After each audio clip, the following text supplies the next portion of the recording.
He had no reason, no right. I don't care if the school went above and beyond on the mandate. So the school's saying that they require all parents to wear a mask. Well, that's not within the mandate. Yeah. So, and you're a public school. You're not a private organization. You're a public school. So you have to abide by the mandate. You don't get to make your own rules. You're paid for by tax dollars. If you want to build your own field, go ahead and do it. They're trampling all over our Constitution daily. They are stripping our rights daily, right under our noses, and nobody seems to realize it. You know, everybody puts a false narrative on 3%ers or patriots. You know, we're always labeled as white supremacists. Yeah. And we're not. You know, like the Proud Boys, they tried to call them a white supremacist the other night at the presidential debate. Police. And now you're getting a taste of the medicine, and I see people saying like, oh, the whole time he wanted to back these people, and when it was happening to everybody else, but now when it's happening to him. Disorderly product news. Disorderly product news. Disorderly product news. DPN. What's going on, guys? Disorderly Product News. The conversation I was having at the beginning was with a man named Skylar Stewart. He has a kid with the woman here, pictured here, Alicia Kitts, who in Logan, Ohio, at a 7th grader's football game, was tased for not wearing a mask. That's right, she was tased for not wearing a mask at a public school. That's her mother right there putting her hand out. She got an obstruction charge. Can't put your hand out when your daughter's getting tased. Well, Skylar saw this, and then he went right to the Logan Police Department. Let's watch. Report away. I have asked for the captain. Have you contacted your supervisor? I'm sorry? Have you contacted your supervisor? I'm attempting to get information on you. Oh, here, I'll give you my ID. I got nothing to hide. Nothing at all. So there you go. The watch commander wasn't getting his supervisor on the phone because he was trying to get Skylar's identification. I don't know how he was going to go about doing that, but he was just there to fill out a complaint. Anybody that watches Disorderly Product News enough knows that any police department that wants to ID you for simply wanting to fill out a complaint is not necessarily the most above-board police department. Anyways, there was a large outcry from the community in support of the police officer. It's Officer Baker. Look, man, I just want to take a moment and just let you know that, look, we support you, brother. Know that we got your back, brother. You did what you had to do. Don't let the public who have no experience in law enforcement dictate or determine how you do your job, brother. You do what's right. Keep your head up. It's only temporary. We all have your back. Don't let the public, which got no experience in law enforcement, tell you what to do. Is this guy serious? You're trying to get a human being to follow your directions. It wasn't neuroscience, bro. You weren't being a sniper at a bank robbery. Let's not act like we don't all interact with humans every day. Let's not act like you did something special and that was just a special thing that only police officers can understand. It was special in the fact that we can all do it without tasing the person we're talking to. Right? We can all do that. You can't. So maybe you need to learn from the public and understand this. The public will decide this case. We are the people. The citizens are the highest ranking person in any situation. Here's the rest of the officers that all sent in well wishes and you did the right thing and hang in there. No, you didn't do the right thing. You did the wrong thing. You don't tase somebody. Listen, this is what it is. Logan, Ohio, and the rest of the people that are so enamored with this officer because they have a personal relationship with him, we're going to take emotion out of this and just judge it by its own merits.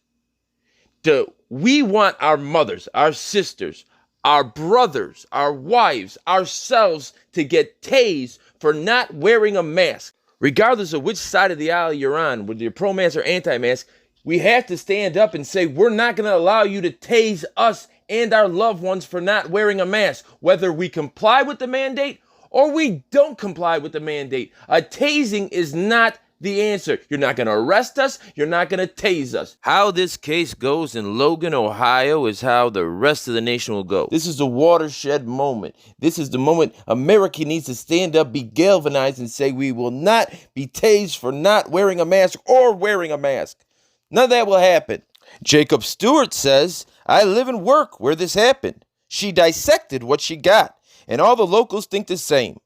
I don't know what the hell that means, but okay. Anyways, let's get back to the story. Disorderly Product News interviews Skylar Stewart, the ex of Alicia Kitts, a woman who was tased for not wearing a mask. Watch the video to the very end. Trust me, it's worth it. Okay, so Skylar, it was last week in which a viral video came out in which we saw 4 people sitting on the bench, 2 adult females and 2 little kids. We saw what looked 3 to be little kids. 3 little kids? Yes, sir. And did this happen in Ohio? This happened in Logan, Ohio, and Hocking County, Ohio. Okay. And 7th and 8th grade football game. 7th and 8th grade football game that the mother of those kids goes to. That's her school? They were visiting. They do not. My son and her other sons go to Marietta High School, which is in Marietta, Ohio. But either way, that was a public school that they were at, paid for by Yes, tax sir, dollars. it was. Okay, it was a public school. She didn't have a face mask on, but they were outside. And about a 300-pound officer came and forcefully tried to remove her. And then when he could not remove her, he tased her. Is that correct? And Yes, sir. then you went to the actual police station. What's going on with that case right now? Where are we at? Catch us up on what we missed in last week. As of right now, I do not have an update on what they are doing with my written formal complaint. Anybody wants to see that can go to Skylar Stewart's Facebook page and watch it there. You can see how I was treated by the police department. They wanted my ID to run my background when I was nothing but a concerned citizen at that point in time writing a complaint. Yeah. But I guess that's what they do. They just, they can ID you at any point in time and run your background. That's neither here nor there. So I haven't heard back from that. The last time I talked to Captain Gabriel with the Logan PD, he said an outside organization was going to come in and do an investigation. Do I necessarily believe that? No, I don't. Since then, the Logan County prosecuting attorney and the Logan PD have brought her up on charges of criminal trespassing, which is from that day. They've added resisting arrest, and they have also served her mother and charged her with obstruction of justice or obstruction charges. Really? So they've got a court hearing on October 5th in the city of Logan. It's the Hocking County Municipal Court. But yeah, they've doubled down. They're going all in.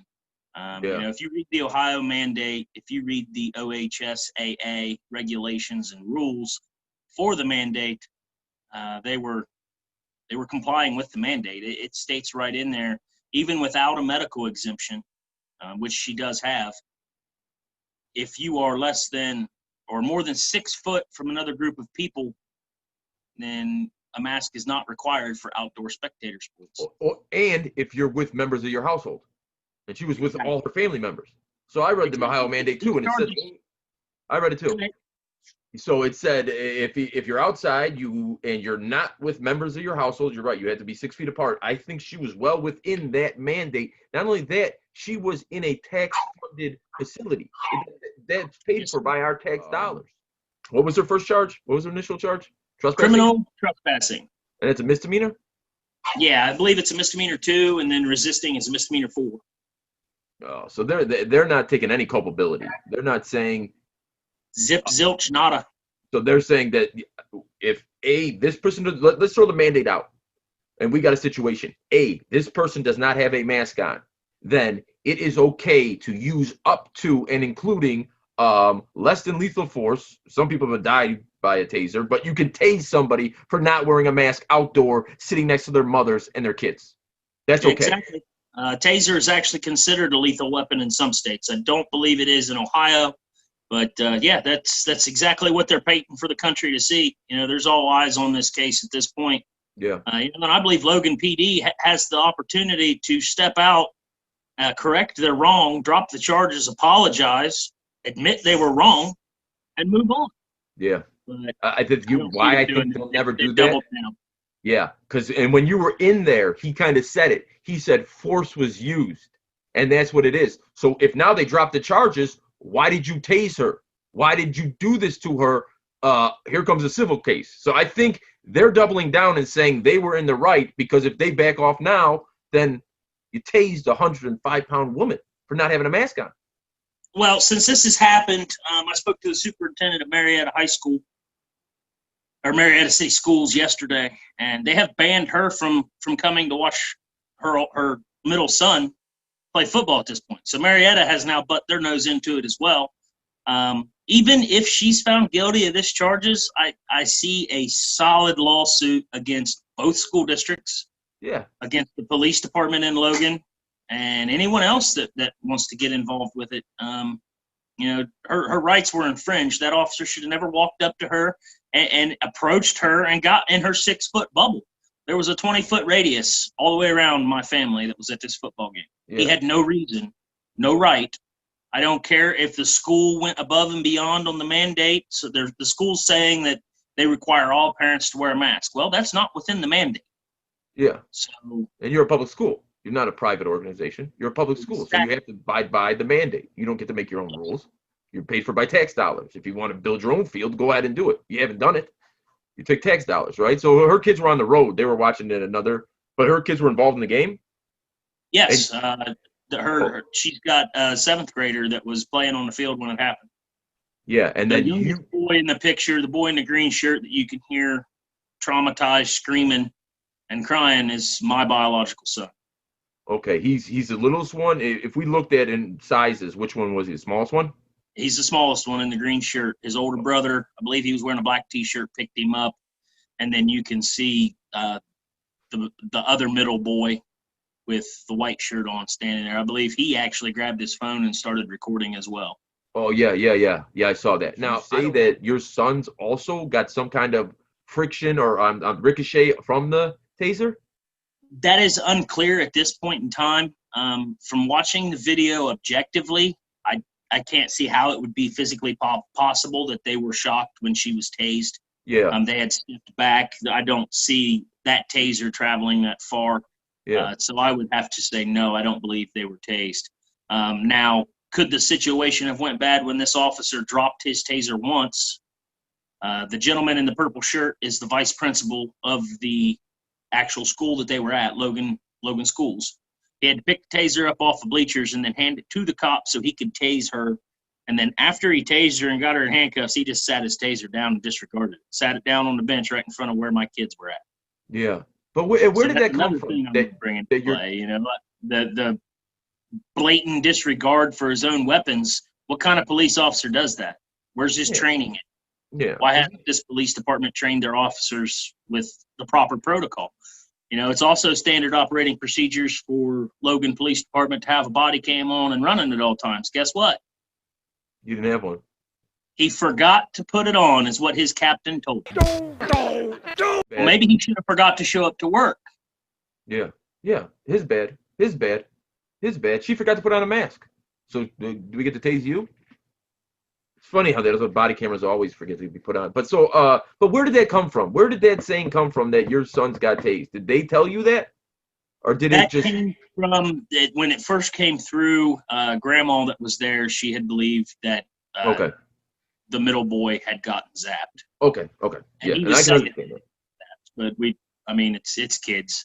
Yeah. That's such a traumatizing situation for them, period, just to watch. Yeah.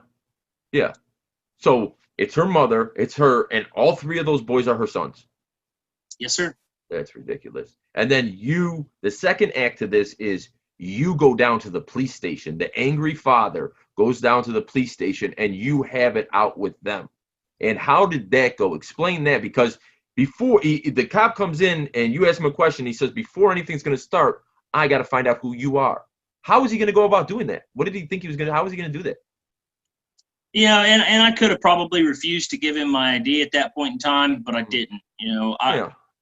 the stance that I have with this is I've always respected law enforcement if it's a lawful order. You know, I would protect law enforcement if they needed it. But, you know, with this case, it's unconstitutional and it's unlawful. So, of course, I went down to the police department expecting them to do something about it. I was blown off completely. They didn't want to do anything about it. They took my statement, and who knows what they're doing with it at this point in time. Probably nothing. So I get there, and of course I'm upset. I was 20, 25 minutes away from where the actual game was at. I was helping a buddy with, he runs a small company. He got behind, he got sick, and needed some help. So I went to help him, help him in his shop. I got the video sent to me from my youngest son's mother, like, hey, what are you going to do about this? Like, look at Levi. And I watched the video, and I couldn't even make it all the way through the video. I set the video down. Yeah.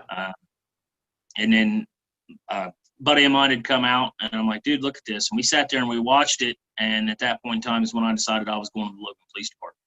Sure, I was upset in that video.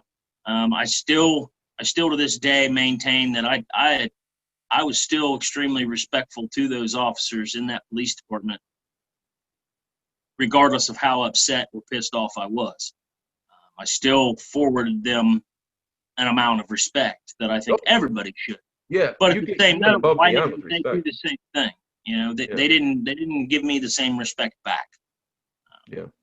That's a problem in my eyes.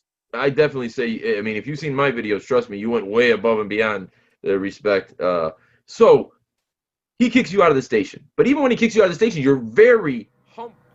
And sir, I do have a holster on. There's nothing in it. I'm gonna pull my shirt up and spin. It's empty. I don't have any weapons on me at all. Just, I seen how Logan Police Department handles themselves, so I don't want to get shot because you see a holster. Okay, that's enough. That was fair. It's a fair assessment. Have a good day. I'll be back in the morning. Speak to Very your good. captain. Thank you for your time and your badge number and name. We don't have badge numbers. My name's Walton. Thank you first for your time. Take care. I'll see you in the morning. Yes, sir. Thank you for all you've done. I've tried to back you guys Well, for a very, very long time, and no the fact one's that you knocking you for that. and the fact that you couldn't handle this situation, being a supervisor, you should have called him off the street. He should have been pulled. Well, that's your opinion. Well, we'll see what this town and what the rest of the patriots in this country. Good night to you too. God bless. Be safe out You there. and the way you carry yourself, let me just take a guess out of right field. Have you taken an oath to uphold the Constitution? I absolutely have. I served in the United States Marine Corps, and I am a active militiaman now in the state of Ohio. Really? Okay, I've taken an oath twice in my life. So you put your life on the line to defend the Constitution, right? And you come home, and anybody that watches that video, the amount of force that was used, and it was so quickly, it was just not needed for a mask, which is a mandate, not a law. Let's understand that. That's a mandate. That's what the highest official in the land, the highest elected official in the land decided all on his own, right? That's not law. Governor Mike DeWine in the state of Ohio. And, you know, he could have went an avenue to where he could have made it more legit, made it closer to a law. If it would have went to a 2/3 vote, he'd have had more leeway here, but he didn't. He was lazy. You know, there's also video footage of our governor coming out and stating, if you see somebody without a mask, assume they have a medical condition. You know, because with the medical condition, with her medical condition, she's exempt from wearing a mask. Yeah. Per the mandate. Yeah. You know, and the governor has come out and said, you know, leave these people alone. If they have a medical condition, you know, there's all kinds of violations there. If you mess with somebody that has a medical condition that can't wear a mask. Yeah. Yeah. You know. Yeah, she probably falls up under the Disability Act. There's probably all kinds of, and this case right here, should galvanize the country, because how this case goes is how the rest of it's going to go. If we let this slide, it's going to happen all over the place. If we come together and call the Logan Police Department and tell them absolutely not, call the prosecutor's office, and listen, we make up the laws. We decide. At the end of the day, it's us. You serve us. We're the citizens. We're the highest ranking people here. So, this is what I want to ask you. You made a reference to 3%ers coming and in a demonstration surrounding the police station. Am I right to believe that the 3% is an ideology in which 3% of the colonists fought against the British? Is that what it is? Can you explain more? What is 3%?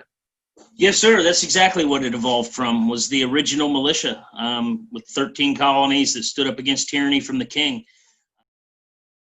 This is something I only learned during the editing process. Skylar Stewart is actually very well known. This is from the Southern Poverty Law Center. The incessant power struggles that plague militia groups prompted defections in the 3% security force, robbed its leader of control, and delivered the well-known anti-government militia to the man who defied his commander.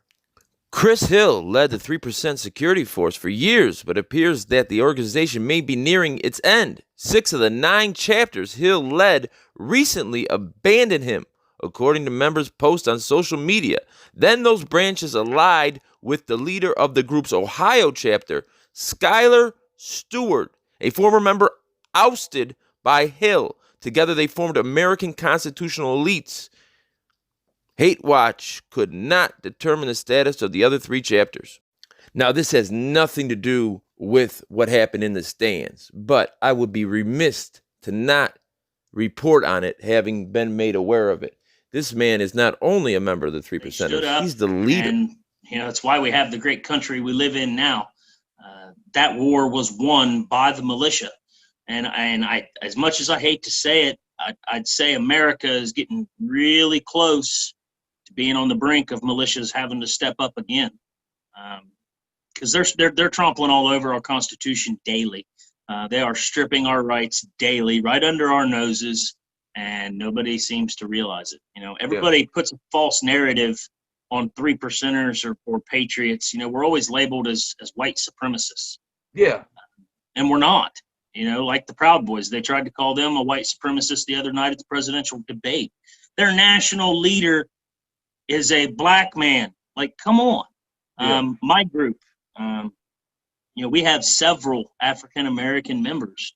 We have people from all ethnicities. We have people, all walks of lives, all religions. And we are a very large organization that stands for the Constitution, all people's rights. I have personally attended and been a part of Back to Blue rallies, Black Lives Matter rallies, Trump rallies.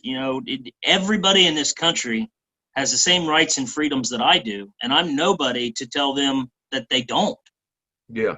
I don't agree with necessarily, tearing a town up when you protest. That's not what I don't condone that. Yeah. If you're going to protest, you got to do it peacefully. But we need more people across this country to stand up and say, hey, I support the Constitution. If not, they're going to strip it right out from under us. Yeah. Yeah. And there's been a lot of firestorm in the Midwest. I was there in Kenosha, Wisconsin when that 17-year-old shot those 3 people. I was there. In Chicago, a CPD officer, Chicago Police Department officer, had a 3% face mask on, and there became a big deal of it. And that's the first time I had heard of it. I had heard the 3% of the colonists fought, but that's the first. And I don't want to say what was the outcome of it, but the media related as he had a racist mask on, and that he needs to be penalized. And I'm not going to I don't know that much about it. I'm just learning it from you. There is a huge mistake in the media and clear across this country. 3%ers aren't your enemy. They're mixed in with you every single day. You don't know who we are. You don't know where we're at, but we are the silent majority of this country. Yeah. And there's no race to it. Most 3%ers out there would fight and die for their neighbor's freedom, and their neighbor never knows it. And have you gotten a lot of backing from just your Facebook, and have you gotten a lot of people? There has been a lot of traffic, is what I'll call it, from both sides. There's been an outcry and a flooding of support, via inbox or email. A lot of people on this case are honestly afraid to voice their opinion because of how everybody else has conducted themselves on my videos, threats and hate, and you know, she should have just complied. You know, do I necessarily want this man fired? No, I don't. He probably should be. I think most fathers would want him fired. I want him fired. I don't mind he, getting fired. He is a pillar in the community. You know, he's been a school resource officer for 20 years. The children of that school love and respect him. The community has had an outcry supporting him, which I understand. He's been their resource officer for 20 years. He's going to have some support. If not, you know, but still, you have to look at the video objectively and see what went wrong there, you know. And at first, when I went to the police station, I was a pissed off dad.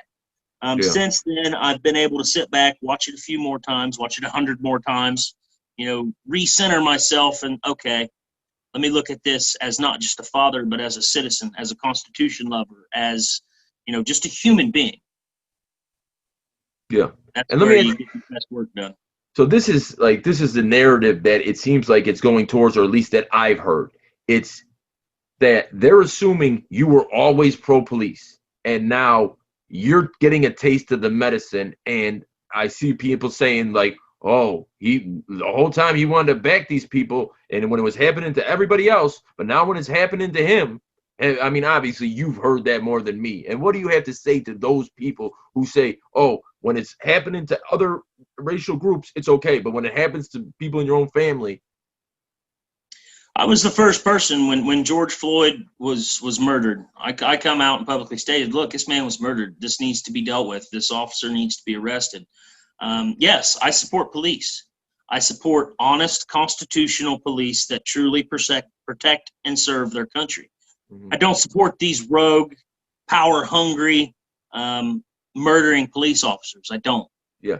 If I could get the world to realize that, and get those that want to attack me for my stance on this to join me, we'd get a whole hell of a lot more done, because now we've got a situation where we could all step together as one and put a stop to it. But everybody wants to bicker and fight and spread hate.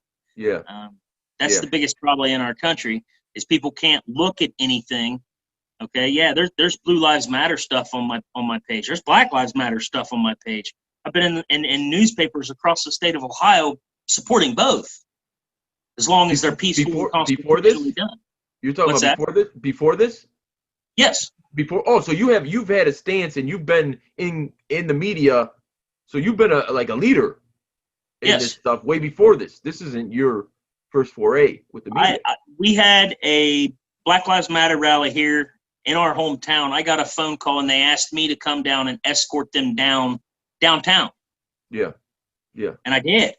You know, I have no problem with that. If you're exercising your first, second, third, fourth, fifth, sixth, seventh, eighth, ninth, I don't care, amendments, and you're doing it the right way, I support you. We all need to be on the same team, regardless of what jersey you wear. And videotaping has opened up a whole new floodgate. It has evened the playing field, right? Like, absolutely. Because if this happens in a vacuum, his body camera's not on, and nobody else records it, you can tell whether it was right or wrong by the reaction of that crowd. End it right there. End it right there. You could tell by the people that were sitting there whether what he was doing was just or not. Well, the gentleman that was in the white shirt is actually on the Marietta City Board for the school. And you could tell he was quite upset over this officer's conduct. If you watch the video, he jumps up out of his chair and says, "Oh, come on, man." Yes. It's like everyone was waiting, and it's getting too much. And then when he tasers, like, what are you doing? Like, you passed you went over the line like 5 minutes, 30 seconds ago, 45. And then here's the thing. Other officers come running up. They don't have any mask on at all. They don't have no mask. Yeah. So the backup that he called for, the female officer, she didn't put a mask on. She ran clear across the bleachers, clear past all the fans, and didn't put her mask on until Alicia reminded her, "Hey, I'm being arrested for not wearing a mask. Where's yours?" Then she put her mask on.